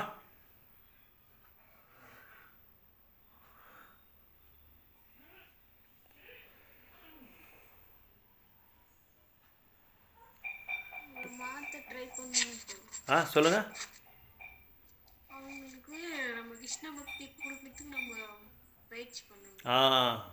Good, okay. கிருஷ்ண பக்தி கொடுக்குறது நம்ம பயிற்சி பண்ணிட்டு தான் இருக்கிறோம். ஆனால் இப்போ இவங்களை நம்ம எப்படி கௌரவம் பண்ணலாம், எந்த விதத்தில் இவங்களை வந்து நம்ம மரியாதை கொடுக்கலாம், எந்த ஒரு பொருளை வச்சு நம்ம மரியாதை கொடுக்கலான்றது ரூபகோசம் என்ன சொல்கிறாருன்னா, இவங்களுக்கு வந்து மானசிகமாக இவங்களை வந்து நீங்கள் கௌரவம் கொடுங்க. மானசிகமான மனசுலேயே அவங்களுக்கு வந்து ஹரே கிருஷ்ணான்னு சொல்லி வைஷ்ணவ பிரணாம் சொல்லலாம். ஆனால் ஏன்னா அவர் வைஷ்ணவரும் கிடையாது, பக்தரும் கிடையாது. அவங்க என்ன பண்ணுறாங்க, கேஷுவலாக விளையாட்டாக வந்து பகவான் நாமத்தை சொல்கிறாங்களே தவிர உண்மையாக பகவானோட நாமத்தை சொல்லணுன்ற ஒரு நோக்கமே அவங்களுக்கு கிடையவே கிடையாது. ஏன் காரணம் இவங்களுக்கு வந்து அளவற்ற பற்று பெண்கள் மேலேயும், பணத்தை மேலேயும், அப்புறம் வந்து மதுபானியத்தை மேலேயும், பௌதிகத்தில் இருக்கிற எல்லா இந்திரிய போகங்கள் என்னென்ன இருக்கோ எல்லாத்து மேலேயும் இவங்களுக்கு பற்று இருக்கிறதுனால இவங்க எந்த விதத்துலேயும் பகவானோட பக்தி செய்கிறதுக்கு வந்து விருப்பமே இவங்களுக்கு இருக்கவே இருக்காது. இவங்கள தான் பிராகிருத சஹஜியான்னு சொல்கிறாங்க. இந்த மாதிரி ஒரு பக்தர்கள்கிட்ட நம்ம வந்து சாங்கித்யம் எடுக்கக்கூடாது. எந்த காரணத்தை கொண்டு, உதாரணத்துக்கு இந்த மாதிரி ஒரு பக்தர்கள் வந்து என்ன பண்ணுவாங்க, ஏதோ அவங்களுக்கு வந்து பேருக்காகையோ பிரதிஷ்டைக்காகையோ பணத்துக்காகையோ லாபத்துக்காகையோ எதிர்பார்ப்பாங்க. அதனால் இந்த மாதிரி பக்தர்கள் வந்து உண்மையான பக்தர்கள் கிடையாது. ஸோ அதனால் இவங்களை வந்து மானசீகமாக மனசில் வந்து நம்ம என்ன செய்யலாம், ஹரே கிருஷ்ணான்னு சொல்லலாம்னு சொல்கிறாங்க. ஸோ இவங்க என்ன பண்ணுவாங்கன்னா, இந்த பிராகிருத சஹஜியாஸ் இவங்களை பற்றி இப்போ நான் சொல்லிட்டேன். பிராகிருத சஹஜியா மனசால் நம்ம வந்து கௌரவம் கொடுக்கலாம். எதுக்காக நான் ரிப்பீட் பண்ணுறேன்னா, அடுத்த வகுப்பில் நம்ம கேட்கும்போது உங்களுக்கு இந்த இது மறக்காமல் இருப்பீங்கன்றதான் சொல்கிறேன். பிராகிருத பக்தா பிராகிருத சஹஜியா இவர் பேர். இப்போ நம்ம அடுத்தது பார்க்க போகிறது வந்து பிராகிருத பக்தா. இந்த பிராகிருத பக்தா எப்படின்னா, இவங்க வந்து பகவானோட நாமத்தை சொல்லுவாங்க, 16 ரவுண்டு சேண்ட் பண்ணுவாங்க. ஆனால் இவங்க என்ன பண்ணுறாங்கன்னா, கார்த்திக் பிரபு சொன்ன மாதிரி அந்த கோயிலில் இருக்கிற அந்த விக்கிரகத்துக்கு மட்டும் வழிபாடு பண்ணுவாங்க. ஸ்ரீல பிரபுபாதருக்கு மட்டும் வழிபாடு பண்ணுவாங்க. மற்ற வைஷ்ணவர்களையும் பக்தர்களையும் வந்து கண்டுக்கவே மாட்டாங்க. அவங்க கிட்ட வந்து பேசினா கூட கண்டுக்க மாட்டாங்க. அப்படின்னு என்ன அர்த்தம்னா, நீ என்ன ஒரு பெரிய பக்தரான்ற மாதிரி அவங்களோட நோக்கத்தில் அவங்களோட பார்வையில் அப்படி இருப்பாங்க. எந்த காரணத்தை கொண்டு யாரையும் அவங்க வந்து கௌரவம் கொடுக்குறதில்ல. ஸோ இந்த மாதிரி பக்தர்கள் வந்து என்ன பண்ணுவாங்க, அவர் வந்து குருவும் மற்றும் பகவானை மட்டும்தான் கௌரவத்தை கொடுப்பாங்க, ஆராதனை பண்ணுவாங்க. மற்ற யாரையும் பக்தராக மதிக்கிறது இல்லை, வைஷ்ணவராக மதிக்கிறது இல்லை. ஹரி குரு வைஷ்ணவா இங்கே வந்து இவங்க என்ன பண்ணுவாங்க, ஹரி குருவை மட்டும்தான் மதிக்கிறாங்க, வைஷ்ணவர்களை மதிக்கிறது இல்லை. இவங்க யாருன்னா பிராகிருத பக்தா இவங்க பேர். ஸோ இவங்க என்ன பண்ணுவாங்க, நான் தான் உயர்ந்தமான பக்தர், நான் தான் சிறப்பாக பக்தி தொண்டை வந்து நான் செயல்படுத்துகிறேன், மற்ற யாருமே பக்தியை வந்து செயல்படுத்துறதில்ல. அந்த மாதிரி பார்வையும் அந்த மாதிரி நோக்கம் இருக்கிறவங்க தான் இந்த கனிஷ்ட அதிகாரி. இவங்கள தான் கனிஷ்ட அதிகாரின்னு சொல்லி சொல்லுவாங்க, இல்லைன்னா பிராகிருத பக்தான்னு சொல்லி சொல்லுவாங்க. ஒரு தடவை சைத்தன்ய மகாபிரபு சைத்தன்ய சரித்திரமில் சொல்லப்பட்டிருக்கு, அவர் சந்திரசேகர வைத்தியான்ற ஒரு வீட்டுக்கு வருவாங்க, ஒரு பக்தர் வீட்டுக்கு வருவாங்க. சைத்தன்ய மகாபிரபு உள்ளே உட்காந்துட்டு இருக்கும்போது இந்த சந்திரசேகர வைத்தியாவை வந்து அனுப்புகிறாங்க, வெளியே அனுப்புகிறாங்க. யாரோ ஒருத்தர் வந்திருக்காங்க பக்தர், அவங்கள வந்து உள்ளே அழைச்சின்னு வாங்கன்னு சொல்லி அனுப்புகிறாங்க. இவர் என்ன பண்ணுறாங்க, வெளியே போய் பார்க்கும்போது பார்க்குறாங்க, ஆனால் யாரும் இல்லைன்னு சொல்லி வந்து சொல்லிடுறாங்க இவர்கிட்ட மகாபிரபு சொல்கிறாங்க, இல்லை ஒருத்தர் நின்றுட்டு இருக்காங்க, ரொம்ப நீட்டாக தாடியை விட்டுருக்காங்க, முடி வந்து ரொம்ப லாங்காக விட்டுருக்காங்க, ரொம்ப உயரமாக விட்டுருக்காங்க, பார்க்குறதுக்கு ஒரு மாதிரியாக இருப்பாங்க, அவங்க வந்திருப்பாங்க பாருங்கள், இருக்காங்களா அந்த மாதிரி இருக்காங்களா, இருக்காங்கன்னு சொல்கிறாங்க. அப்போ ஏன் நீங்கள் அவங்கள போய் அழைச்சின்னு வாங்கன்னு சொல்கிறாங்க. ஸோ இவங்க போய் அழைச்சின்னு வராங்க. இதில் என்ன நம்மளுக்கு தெரியுதுன்னா, இவங்க வந்து அங்கே வந்தவங்க யாருன்னா உயர்ந்தமான பக்தர் கோசாமி, சனாதன கோசாமி தான் அங்கே வந்திருக்காங்க. இவங்க வெளிப்படையாக பார்த்தா சில பக்தர்கள் வந்து பக்தராகவே தெரியறதில்ல, யாரோ ஒரு என்னமோ கேவலமாக இருப்பாங்க. ஆனால் ஆழமாக பார்த்தா அவங்க வந்து ரொம்ப உயர்ந்தமான பக்தராக இருப்பார். அதனால் அப்பேற்பட்ட பக்தரை இவர் என்ன நினச்சிட்டாரு, சந்திரசேகர் வைத்தியா இவர் பக்தர் கிடையாது, யாரோ ஒரு பிச்சைக்கார மாதிரி அவர் நினச்சிட்டு சும்மா ஆயிட்டார். அதனால் பக்தரை பார்க்கும்போது நம்ம வந்து ரொம்ப கவனக்குறையாக இருக்கக்கூடாது, ரொம்ப கவனமாக இருக்கணும். அதனால தான் நான் அடிக்கடி சொல்கிறேன், வகுப்பு சொல்லும்போது கொஞ்சம் சிந்தனை வந்து செதறாமல் வந்து பார்த்துக்கோங்க. சிந்தனை செதறிட்டால் அது வந்து நம்ம வந்து கரெக்டாக பக்தி தொண்டில் வந்து நம்ம வளர முடியாது. ஸோ அட்டென்ஷன் வந்து ரொம்ப பர்ஃபெக்டாக இருக்கணும். அப்போ தான் நம்ம வந்து சில பாயிண்ட்ஸ் எல்லாம் நம்ம குறிச்சிட்டு நம்ம வந்து சொல்ல முடியும், கேட்க முடியும், அதை வந்து கடைப்பிடிக்க முடியும் வாழ்க்கையில். ஸோ இங்கே இந்த கனிஷ்ட அதிகாரிஸ் வந்து விக்கிர வழிபாடு, அப்புறம் வந்து குரு வழிபாடு, அவ்வளோதான். மற்ற பக்தர்களை வந்து வைஷ்ணவர்கள் வந்து எந்த காரணத்தை கொண்டு மதிக்கவும் மாட்டாங்க, கௌரவத்தும் கொடுக்க மாட்டாங்க. இதுதான் பிராகிருத பக்தான்னு சொல்லுவாங்க. பிராகிருத பக்தா இவங்க பேர். இதுக்கு முன்னாடி நம்ம பார்த்தது வந்து பிராகிருத சஹஜியா, இது வந்து பிராகிருத பக்தா. இவர் என்ன நினைப்பாங்க, நான் தான் பெஸ்ட்டு, நான் தான் சிறப்பான பக்தர்னு சொல்லி நினைப்பாங்க. அடுத்தது பார்க்குறது வந்து நம்ம வந்து ஹரிநாம பக்தா. ஹரிநாம பக்தானா மத்தியமாதிகாரி. இவர் என்ன பண்ணுவாருன்னா, இவர் இனிஷியேட்டிவ் டிவோட்டிஸு, தீட்சை வாங்கியிருப்பாங்க, ஹரி, குரு, வைஷ்ணவா 3 பேரையும் மதிப்பாங்க. அதாவது பகவானையும் மதிப்பாங்க, குருவையும் மதிப்பாங்க, வைஷ்ணவர் எல்லா பக்தர்களையும் மதிப்பாங்க. அது மட்டும் இல்லாமல் இவங்க வந்து 3 பேருக்கும் சேவை செய்வாங்க, தொண்டு செய்வாங்க. தொண்டு செஞ்சு 4 நியமங்களை வந்து ரொம்ப தீவிரமாக கடைப்பிடிப்பாங்க. ஸோ அவங்க கடைப்பிடிப்பாங்க. அதுக்கப்புறம் இவங்க வந்து மானசிகமாக, அப்புறம் வந்து செயல் ரூபமாக, அதுக்கப்புறமா உடல் ரூபமாக எல்லாருக்குமே வந்து ரெஸ்பெக்ட் கொடுப்பாங்க. எல்லாருக்குமே வந்து ரெஸ்பெக்ட் கொடுப்பாங்க. கவர்மெண்ட் கொடு. ஸோ இவங்க வந்து fully they're engage in devotional service. எப்பொழுதுமே எந்நேரமே பக்தி தொண்டில் வந்து சேவையில் வந்து எப்போவும் வந்து அவங்க என்ன பண்ணுவாங்க, நியுக்தராகிருப்பாங்க. எப்போவும் வந்து எங்கேஜ் ஆகிருப்பாங்க. 24 hours எங்கேஜ் ஆகிருப்பாங்க. இவங்களுக்கு வந்து 4 கேட்டகரி இருக்குது. பிரேமா, கிருபா, அப்புறம் வந்து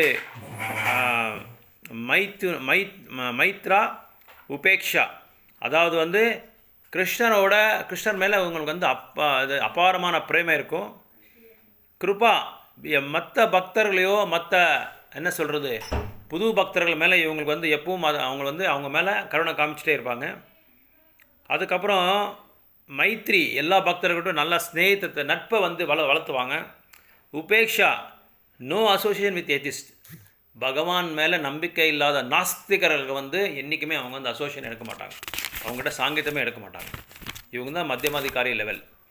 இவங்க வந்து பகவானுக்கும் மதிப்பு கொடுப்பாங்க, பகவானையும் ஆராதனை பண்ணுவாங்க, அவங்களோட குருவையும் ஆராதனை பண்ணுவாங்க, அவங்களுக்கும் சேவை பண்ணுவாங்க, எல்லா மற்ற பக்தர்களுக்கும் சேவை செய்வாங்க. அவங்களுக்கு சிறு பக்தர்கள் இருப்பாங்க பாருங்கள், ஜூனியர் டிவோட்டிஸ், அவங்கள வந்து என்ன பண்ணுவாங்க, வழி நடத்துவாங்க. அவங்களோட முன்னோர் பக்தர்கள் ஆர் சீனியர் டிவோட்டிஸ், பெரிய பக்தர்கள் இருப்பாங்களா, அவங்களுக்கு வந்து அவங்கக்கிட்ட நல்லா வந்து ஒரு சேவகனாக வந்து அவங்க வந்து தன்னோட பணி ஆற்றுறாங்க. அவங்கக்கிட்ட கேட்டு தெரிஞ்சுக்குவாங்க. ஆனால் என்றைக்குமே வந்து நான் சிறப்பான பக்தர்னு சொல்லி அவங்க வந்து வெளிப்படுத்துறது இல்லை. இவங்க தான் மத்தியம அதிகாரி லெவலில் சொல்கிறாங்க. இவங்க வந்து தீட்சா வாங்கியிருப்பாங்க, குருக்கிட்ட தீட்சா வாங்கியிருப்பாங்க, 4 நியமங்களை கடைப்பிடிப்பாங்க, எந்நேரமும் பக்தி தொண்டில் வந்து செயல்படுத்திகிட்டே இருப்பாங்க. இவங்க தான் மத்தியமாதிகாரி லெவல். உத்தமாதிகாரி லெவல் அப்படின்னா ஹைலி அட்வான்ஸ்டு டிவோட்டீஸ். இந்த கனிஷ்டாதிகாரி நான் சொன்னேன் இல்லை ஃபஸ்ட்டு, யார், பிராகிருத பக்தா, அவர் வந்து டிரான்சிட் ஆகலாம், அப்படின்னா ப்ரொமோட் ஆகலாம், நெக்ஸ்ட்டு அடுத்த படிக்கு போகலாம்.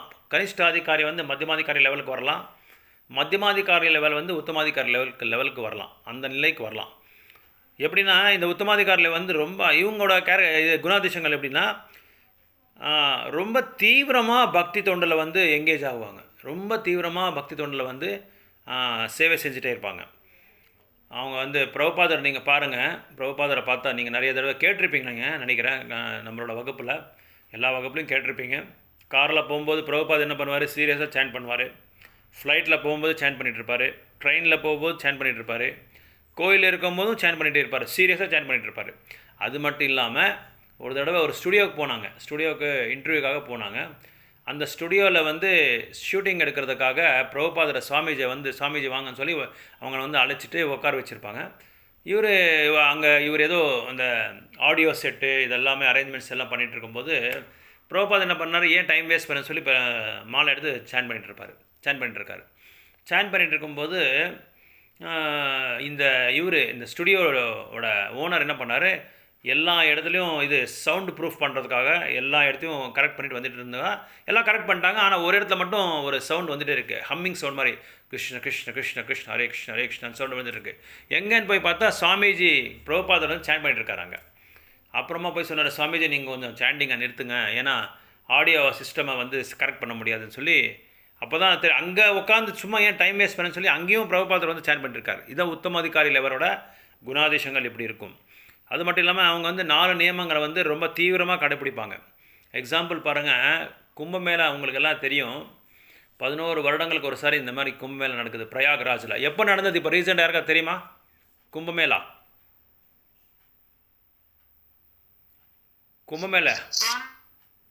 எஸ் சொல்லுங்கள் மாதாஜி. ஹரே கிருஷ்ணா. ஆடியோ வரல உங்களுக்கு? ஆ லாஸ்ட் இயர். கரெக்டு. சொல்லுங்கள், எங்கே நடந்தது? அது திரிவேணி சங்கமம். திரிவேணி சங்கம். ஓகே, பேர்? மகா கும்பமேளா. மகா கும்பமேளா. என்ன அந்த இடம் பேர் என்ன? பிரயாகராஜா? பிரயாகா கரெக்டா? ஸோ இதுக்கு முன்னாடி அது பேர் வந்து அகமதாபாத் என்ன இப்போ சொல்லிட்டு இருந்தோம். இப்போ அந்த மகா கும்பமேளானா 3 திரிவேணி சங்கம், 3 நதிகளும் வந்து அங்கே வந்து ஜாயின் ஆகும், இணையும்.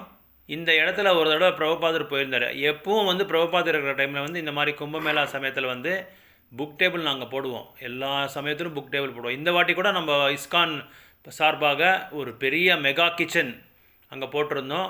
பல லட்சக்கணக்கான பக்தர்களுக்கு வந்து புஸ்தக விநியோகம், பிரசாத விநியோகம், ஹரிநாம சங்கீர்த்தன விநியோகம், கிருஷ்ண கதா விநியோகம், இது எல்லாமே வந்து எல்லாருக்கும் இது வித்தரணம் பண்ணியிருக்கோம், விநியோகம் பண்ணியிருக்காங்க பக்தர்கள் எல்லாமே, தூய்மையான பக்தர்கள். அந்த டைமில் ஒரு டைம் பிரபுபாதர் போன டைமில் அது வந்து ரொம்ப ரொம்ப குளிராக இருக்கும், பயங்கரமாக குளிராக இருக்கும். ஸோ எல்லா பக்தர்களும் போனாங்க இந்த மாதிரி சேவை செய்கிறதுக்காக. காலையில் போனால் நம்மளோட அந்த சாதனா இருக்கும் இல்லையா, மங்களாரத்திக்கு எந்திக்கிறது வந்து அங்கே எந்திக்கவே முடியல யாராலையும். எல்லாம் படுத்துட்டாங்க நல்லா. ஏன்னா குளிர், பயங்கரமான குளிர், மைனஸில் இருக்கும் அங்கே எல்லாமே மைனஸில் இருக்கும். இது வெதர் ரிப்போர்ட்ஸ், வெதர் எல்லாமே யாராலையும் எந்திக்க முடியல, எல்லாம் படுத்துட்டாங்க. சரி, பிரபுபாதர் என்ன பண்ணார், ஒருத்தரை போய் பார்த்தா ரூமில் படுத்துட்ருக்காங்க. உடனே பிரபுபாதர் போய் அந்த திரிவேணி சங்கத்தில் போய் குளிச்சுட்டு, அப்போ பிரபுபாதர் பாருங்கள் 70 வயசு, அப்போது 65-70 வயசு மேலே, 70 வயசு மேலே ஆகிட்டுருக்கோம். அந்த டைமில் போய் அவர் குளிச்சுட்டு அவர் ஒருத்தர் என்ன பண்ணார், ஆல்டர்கிட்ட போயிட்டு எல்லாமே அரேஞ்ச் பண்ணிவிட்டு மங்களாரத்துக்கு ரெடி ஆகிட்டார். அப்புறம் ஒரே ஒரு பக்தர் போய் பார்த்தார், எங்கே பிரபுபாதர்னு சொல்லி போய் பார்த்தா அங்கே சம்சாரதாவை பாடிட்டுருக்காரு பிரபுபாதர். எல்லாருமே அசந்துட்டார், ஆடி போயிட்டார் எல்லாமே. அப்புறம் உடனே அந்த பக்தர் போய் எல்லாரையும் எழுப்பி விட்டு உடனே போய் குளிச்சுட்டு எல்லோரும் மங்களாரத்துக்கு அட்டென்ட் பண்ணிட்டார். இது அப்படின்னா ஒரு தீவிரமான உத்தமதிகாரி பக்தர் வந்து தன்னோட சாதனையை வந்து என்றைக்குமே வந்து கைவிட மாட்டாங்க. எப்பேற்பட்ட ஒரு கஷ்டம் இருந்தால் கூட, ரொம்ப வந்து நம்மளுக்கு வந்து கன்வீனியண்ட்டாக கம்ஃபர்டபுளாக இல்லைன்னா கூட அங்கே வந்து அந்த சாதனை வந்து காமிப்பாங்க. அதான், ஏன்னா அவங்களே வந்து தூங்கிட்டே இருந்தால் மற்ற பக்தர்கள் கூட என்ன பண்ணுவாங்க, அதை ஃபாலோ பண்ணுவாங்க, அவங்கள பின்படுவாங்க. அதனால தான் நான் கரெக்டாக இருந்தால் தான் அவங்க கரெக்டாக இருக்க முடியும்னு சொல்லி அவங்க வந்து காமிச்சாங்க. உத்தமாதிகார லெவல் வந்து இந்த மாதிரி தன்னோட நியமங்களை வந்து என்ன சொல்கிறது, அந்த நியமங்களை வந்து கரெக்டாக வந்து ஃபாலோ பண்ணுவாங்க. ஸோ இதான் ஸ்ட்ரிக்டாக ஃபாலோ பண்ணுறதுன்றது அதுக்கு அர்த்தம் இது. அதே மாதிரி சாண்டிங் மேலே அவங்களுக்கு ரொம்ப அட்டாச்மெண்ட் இருக்கும் உத்தமாதிகாரி லெவலுக்கு. புக் டிஸ்ட்ரிபியூஷன் பண்ணுவாங்க, நிறைய ப்ரீச்சிங் பண்ணுவாங்க, நிறைய ப்ரீச்சிங். எப்போ பார்த்தாலும் அவங்களுக்கு என்ன மனசில் என்ன இருக்கும் தெரியுமா, சொல்லுவாங்க, என்ன இருக்கும் தெரியுமா, எப்படி நம்ம ஏக்கத்தை வந்து இப்போ நிறைய வந்து இது ஸ்ப்ரெட் பண்ணுறது, பரவுறது, எப்படி எந்தெந்த இடத்துல வந்து நம்ம வந்து நாமஹட்டா ஓப்பன் பண்ணலாம், எந்தெந்த இடத்துல நம்ம கோயிலில் சென்டராக்கலாம், எந்த இடத்துல வந்து இன்னும் நம்ம ப்ரீச்சிங் ஆக்டிவிட்டீஸை வந்து நிறைய இம்ப்ரூவ் பண்ணலாம், டெவலப் பண்ணலாம், ஸ்கேட்டர் பண்ணலாம், ஸ்ப்ரெட் பண்ணலாம், பரவணுன்ற மாதிரி ஒரு நோக்கத்தில் தான் அங்கே உத்தமாதிகாரி லெவல்ஸ்லாம் இருப்பாங்க. அதனால் ரெகுலர் ப்ரீச்சிங்கை வந்து எக்ஸ்பேண்ட் பண்ணிகிட்டே இருப்பாங்க. அது இல்லாமல் பகவத்கீதா, ஸ்ரீமத் பாகவதம், அந்த மாதிரி டிரான்சென்டென்டல் லிட்ரேச்சர்ஸ், திவ்யமான ஒரு நூல்களை வந்து டிஸ்ட்ரிபியூட் பண்ணிகிட்டே இருப்பாங்க. எப்பவும் ஃபுல் சாக்ரிஃபைஸ் பண்ணுவாங்க. அவங்களோட வாழ்க்கையே வந்து அந்த ஏக்கத்துக்காகவே அவங்க வந்து அர்ப்பணம் பண்ணிடுவாங்க. அந்த மாதிரி ஆட்கள் தான் உத்தமாதிகாரி லெவல். இந்த மாதிரி ஒரு மத்தியமாதிகாரி லெவலோட சாங்கித்யமும் நம்மளுக்கு வேணும், உத்தமாதிகாரி லெவலோட சாங்கித்யமும் நம்மளுக்கு வேணும். ஸோ இந்த ஸ்லோகா முக்கியமாக என்ன சொல்கிறது, எந்தெந்த இது லெவல் ஆஃப் பக்தி எந்தெந்த நிலையில் இருக்காங்களோ அந்த பக்தர்களுக்கு எப்படி நம்ம வந்து கௌரவத்தை கொடுக்கணும், எப்படி நம்ம சாங்கித்யத்தை எடுக்கணுன்றது வந்து இந்த இதில் சொல்கிறாங்க. இப்ஷிதா சங்கம் அப்படின்னா டிசைரபிள் அசோசியேஷன், அதாவது ரொம்ப டிசைரபிள் அசோசியேஷன். நம்ம விரும்பப்பட்ட அந்த சாங்கியத்தை நம்ம இங்கே விருப்பப்பட்டு அந்த சாங்கியத்தை எடுக்கணும். ஏன்னா இவங்க வந்து ultimately they are able to touch the great souls, number of souls. இந்த மாதிரி உத்தமாதிகாரி லெவல் பக்தர்கள்லாம் எப்படி இருப்பாங்கன்னா, அவங்க அந்த ப்ரீச்சிங், அந்த அசோசியேஷனோட அந்த என்ன சொல்கிறது, சாண்டிங்கோட குவாலிட்டி நல்லா இருக்கிறதுனால, அந்த பவர் ஆஃப் சாண்டிங் வந்து ரொம்ப உயர்ந்தமான நிலையில் இருக்கிறதுனால, இவங்க யாரை போய் வந்து தாக்குனா கூட அந்த ஆத்மாக்கள் வந்து பக்தராகிடுவாங்க. எக்ஸாம்பிள் வந்து பிரபுபாதர் பாருங்கள், இந்த மேட்டர் ஆஃப் இந்த பீரியட் ஆஃப் 11 இயர்ஸில் வந்து 10,000 தூய்மையான பக்தர்களை வந்து ஆக்கியிருக்காங்க சில பிரபுபாதர். ஜஸ்ட்டு நீங்கள் இது கற்பனை பண்ணி பாருங்கள். 12 வருஷத்தில் வந்து 10,000 பக்தர்கள் மேலே, இது எல்லாமே தீக்ஷா கொடுத்த பக்தர்கள் எல்லாமே, சும்மா சாதாரணமான பக்தர்கள்லாம் கிடையாது, நம்ம மாதிரி பக்தர்கள்லாம் கிடையாது.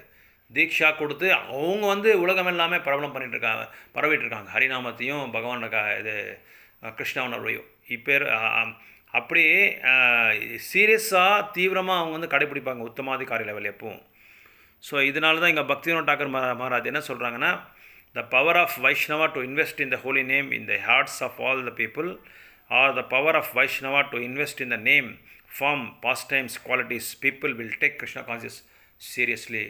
ஸோ அதனால தான் நான் அடிக்கடி சொல்லியிருக்கேன், பிரபுபாதோட ஸ்டேட்மெண்ட்டு, நம்ம குருமாராஜ் ஸ்டேட்மெண்ட் வந்து நம்மளோட கிருஷ்ண பக்தி வந்து எவ்வளோ தீவிரமாக நம்ம இருக்குமோ அவ்வளோ தீவிரமாக நம்ம வந்து பக்தர்களையும் ஆத்மாவும் நம்ம வந்து கொண்டு வர முடியும். ஸோ அதனால் நம்ம வந்து நம்ம சமயத்தை நம்ம ஒதுக்காமல் இருந்தால், கிருஷ்ண பக்தியில் ஒதுக்காமல் இருந்தால் நம்ம தீவிரத்தை வந்து பார்க்க முடியாது. அதனால தான் சத்சங்கம் வந்து ரொம்ப ரொம்ப முக்கியமானது. நிறைய விஷயங்கள் நம்ம தெரிய வருது நம்மளுக்கு. பாருங்கள், பிரபுபாதர் இப்போ கும்பமேளில் பண்ணது நம்மளுக்கு தெரியவே தெரியாது. இதெல்லாம் யார் சொல்கிறாங்க? நம்ம பக்தர்கள் சொல்லுவாங்க, முன்னோர் பக்தர்கள் சீனியர் டிவைடர்ஸ் சொல்லுவாங்க. ஸோ இதெல்லாம் தெரிஞ்சுக்கிட்டனால நம்ம அதை ஒரு எக்ஸாம்பிளாக எடுத்து நம்ம கூட அதை வந்து கடைப்பிடிக்கலாம், நம்மளால் முடியுது நம்ம கடைப்பிடிக்கலாம். அதனால தான் யார் ஒருத்தர் வந்து தன்னோட சாண்டிங்கில் வந்து இன்வெஸ்ட் பண்ணுறாங்களோ, அவங்களோட முதலீடு பண்ணுறாங்களோ, டைமையும் அவங்களோட குவாலிட்டியும் அவங்களோட சாக்ரிஃபைஸை வந்து அதில் முதலீடு பண்ணுறாங்களோ, அவங்க எங்கே போனாலும் இப்போ நிறைய ஆத்மாக்களை வந்து ஏக்கத்துக்கு கொண்டு வரலாம். ஸோ அல்லது அவங்களோட சக்தி, அவங்களோட வலிமையான அந்த பக்தி சேவையினால் அவங்க வந்து அவங்களோட முதலீடு வந்து பகவானோட நாமத்துலேயும் ரூபத்துலேயும் அவங்களோட லீலைகளையும் அவங்களோட குணங்களையும் வந்து யார் முதலீடு பண்ணுறாங்களோ அவங்க வந்து கண்டிப்பாக பக்தர்களை கொண்டு வர முடியும், நிறைய ஆத்மாக்களை வந்து பக்தராக்க முடியும்னு சொல்லி இங்கே சொல்லப்பட்டிருக்கு. அதான் உத்தமாதிகாரிகள் அவரோட முக்கியமான ஒரு குணாதிசயங்கள்.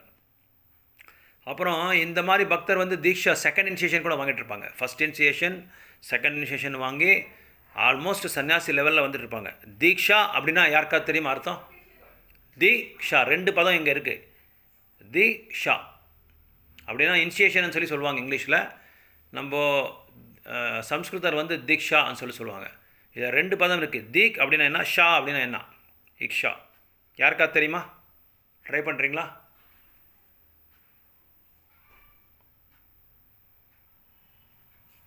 சிம்பிளாக சொல்லுங்கள். நம்ம நிறைய கேட்டிருக்கோம் இல்லையா தீக்ஷா பற்றி?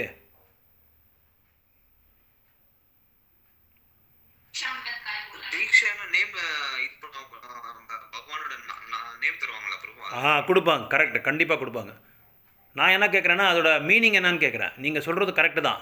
நம்மளோட கர்மி நேமம் வந்து இது பண்ணி நம்மளுக்கு வந்து குரு ஒரு நாமத்தை கொடுப்பாரு, கிருஷ்ணனோட நாமத்தை நம்மளுக்கு கொடுப்பாரு. அது கரெக்டு தான். ஆனால் உண்மையாக குருவோட நோக்கம் என்ன? இதில் எதுக்காக சீடருக்கு வந்து தீட்சை கொடுக்குறாங்க? எதுக்காக கொடுக்கணும்? சும்மா பேர் சேஞ்ச் பண்ணிட்டு போப்பான்னு சொல்லிடலாம் இல்லையா? நீங்கள் சொன்ன மாதிரி ಸರಿಯಾದ 16 ಜಪ ಮಾಡಬೇಕು, ಗುರು ಏನನ್ನ ಕೇಳಬೇಕು, ಓಕೆ, ಆಮೇಲೆ ನಾವು ಗುರು ಏನೇನು ನಿಯಮ ಹೇಳಿದ್ರು ಅದೆಲ್ಲ ಪಾಲಿಸಬೇಕು. ಓಕೆ, ಇದೆಲ್ಲ ಮಾಡಬೇಕು ಪ್ರಭು. ಗುರು ಹೆಂಗೆ ಕೇಳಿ ಆ ದೀಕ್ಷೆಯನ್ನು ನಾವು ಪಡಿಬೇಕು. கரெக்ட். ಯಾಕಂದರೆ மாதாஜி சொல்கிற மாதிரி அந்த தீக்ஷா கொடுக்கும்போது குரு வந்து இதை வந்து சொல்கிறாங்க. 4 நியமங்களை வந்து நம்ம வந்து சொல்லணும். அதுக்கப்புறம் நான் 16 ரவுண்டு கண்டிப்பாக நான் சாண்ட் பண்ணுறேன்னு சொல்லணும். கரெக்ட், அதெல்லாம் ஓகே. நான் கேட்குறது அப்படின்னா என்ன அர்த்தம்? எதுக்காக வந்து குரு வந்து தீக்ஷா கொடுக்குறாங்க நம்மளை பக்தர்களுக்கு, சீடர்களுக்கு?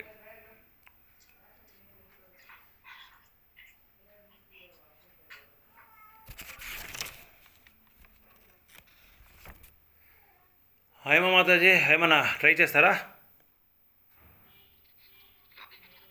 మీరు దీక్ష లెవెల్లో ఉన్నారు ఇప్పుడు. పర్మిషన్ తీసుకునేది. ఏమిటి పర్మిషను?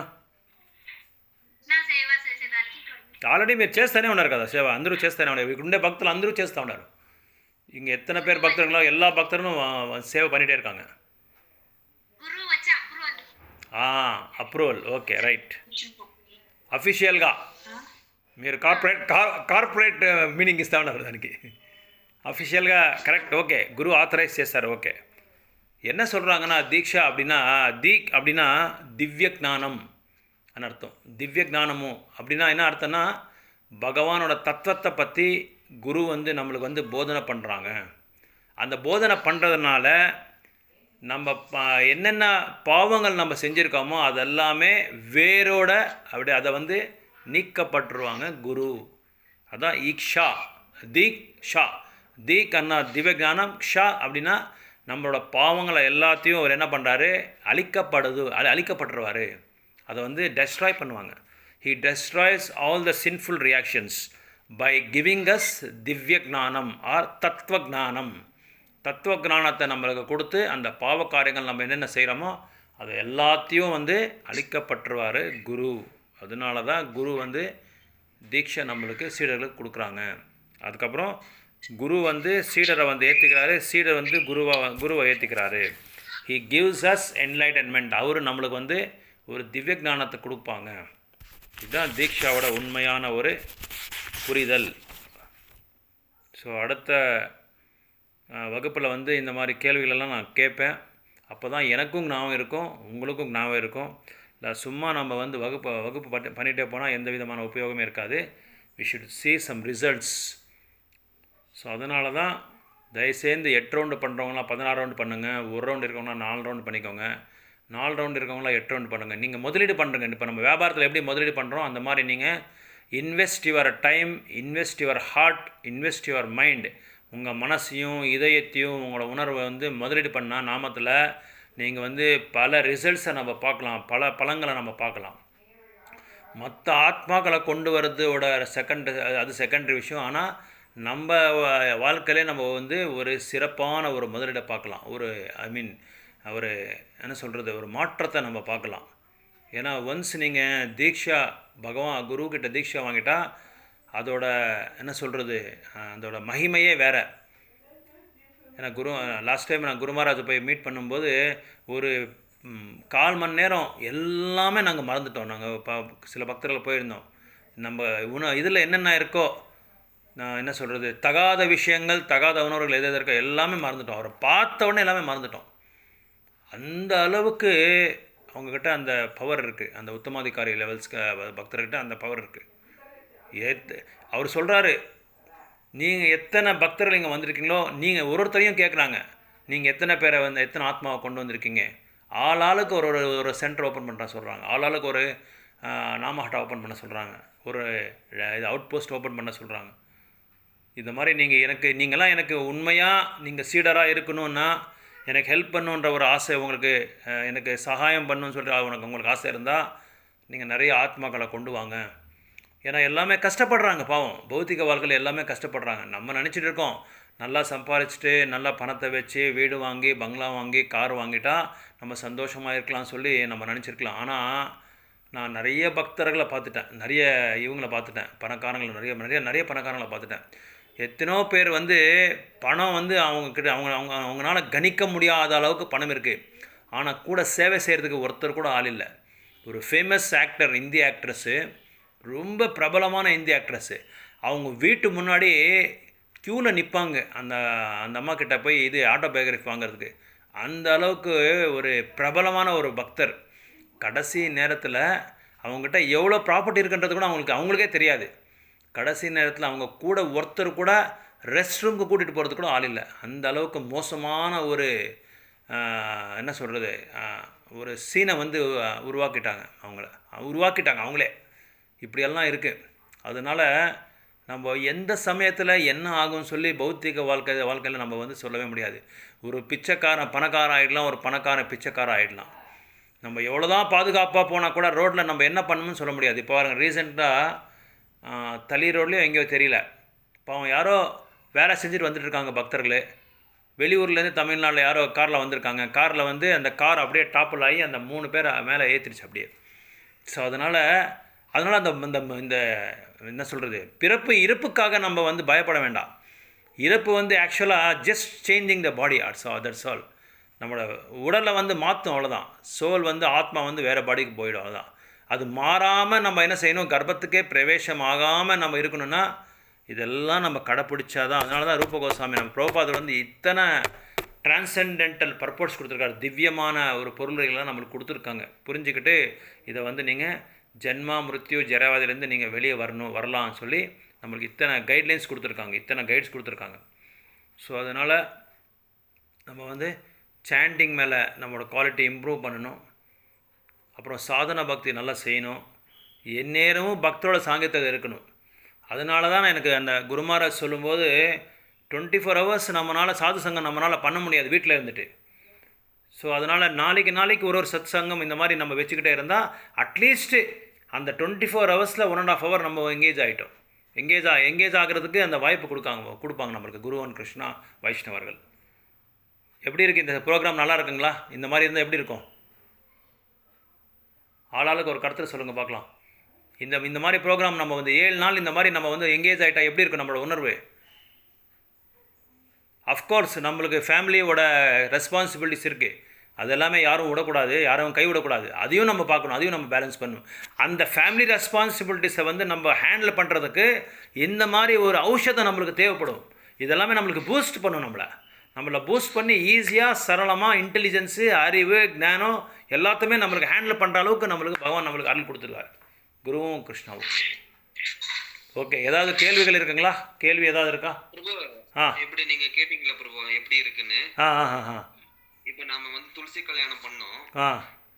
அதே நம்ம மெட்டீரியல் சொந்தக்காரன் கல்யாணமோ வேற எதனா கல்யாணமோ கூட நம்ம இவங்க ஒருத்தர் மூஞ்சி தூக்கி வச்சு மீன்ஸ் இது கம்பேரிசன்ல ஏதோ ஒரு சுபமா சாப்பிட்டோமா மொய் கொடுத்தோமா இன்வால்வ்மெண்ட் இருந்திருக்காது. நம்ம இந்த மாதிரி நம்ம ஆணுமே துளசி கல்யாணம் ஆகட்டும், இந்த கல்யாணம் ஒரு இன்வால்வ்மெண்ட் எல்லாம் ஆத்மா சேரும்போது உள்ள ஒரு எந்த ஒரு இதுவும் பாய்சனஸும் எதுவும் இருக்காது. கரெக்ட். என்வியஸ்னஸ், பொறாமை. கரெக்ட். ஆத்மா அந்த ஒரு ஆனந்தம் கிடைச்சிருக்கு. ஜஸ்ட் உங்க மாதாஜி சரி, மாதாஜி கூட நம்ம கீர்த்தனம் பாடி டான்ஸுக்கு பிரசாதம் கீர்த்தனம் எல்லாம் நாட்டியம் எல்லாம் இருந்துச்சுல்ல, இருந்தது. அது ஆமாமா ஓப்பன் இந்த மாதிரி சத்சங்கத்துல வந்துதான் கிடைக்கும் தவிர வேற எந்த மெட்டீரியல் ரிலேட்டிவ் ரிலேஷன்ஸ்ல எந்த இதுவும் கிடைக்காது.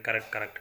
அதனால தான் இப்போ நீங்கள் பிரபு சொன்ன மாதிரி அதான் ரூப கோஸ்வாமி சொல்கிறாரு, ஆன்மீகத்தோட சத்சங்கத்தில் இருக்கிற அந்த ஒரு பிளிஸ்ஃபுல்னஸ், அந்த சந்தோஷமும் ஆனந்தமும் மகாபாகியமும் எந்த விதமான என்ன சொல்கிறது சமுதாயத்தில் வந்து நம்மளுக்கு கிடைக்காது. பிரபு சொன்ன மாதிரி இப்போ நம்ம ஒரு மேரேஜுக்கு போகிறோம், அவங்க வந்து நம்மளுக்கு ரொம்ப வேண்டியப்பட்டவங்க.